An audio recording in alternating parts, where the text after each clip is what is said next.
Bharatiya Janata party के east Delhi के सांसद गौतम गंभीर जी ने ट्वीट करके कहा है कि वो राजनीतिक जीवन से संन्यास लेना चाहते हैं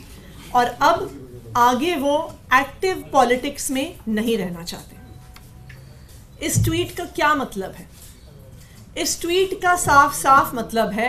कि भारतीय जनता पार्टी गौतम गंभीर जी का ईस्ट दिल्ली से टिकट काट रही है।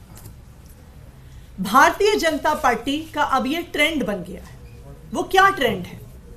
कि पहले भारतीय जनता पार्टी किसी को भी कैंडिडेट बना देती है, उसकी योग्यता नहीं देखती,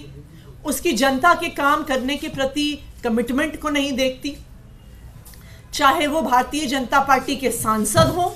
चाहे वो भारतीय जनता पार्टी के विधायक हो, चाहे वो भारतीय जनता पार्टी के पार्षद हो, ऊपर से लेके नीचे तक भारतीय जनता पार्टी का कोई भी चुना हुआ प्रतिनिधि अपने इलाके की जनता में ना तो नजर आता है ना कोई काम करता है। मैं जानना चाहती हूं कि पिछले 5 साल से जब दिल्ली के लोग संघर्ष कर रहे थे तो ये सातों सांसद कहां थे? जब पिछले 5 साल से एक के बाद एक कोई एलजी आके दिल्ली की सरकार के काम रोक रहा है, दिल्ली वालों को सुविधाएं मिलने से रोक रहा है, तो ये सातों सांसद कहां थे? जब देश के संसद में दिल्ली की चुनी हुई सरकार के अधिकार छीन लिए गए, जब देश के संसद में दिल्ली वालों के वोट का हक छीन लिया गया, तो ये सातों सांसद कहां थे? जब पिछले साल भर में एक एक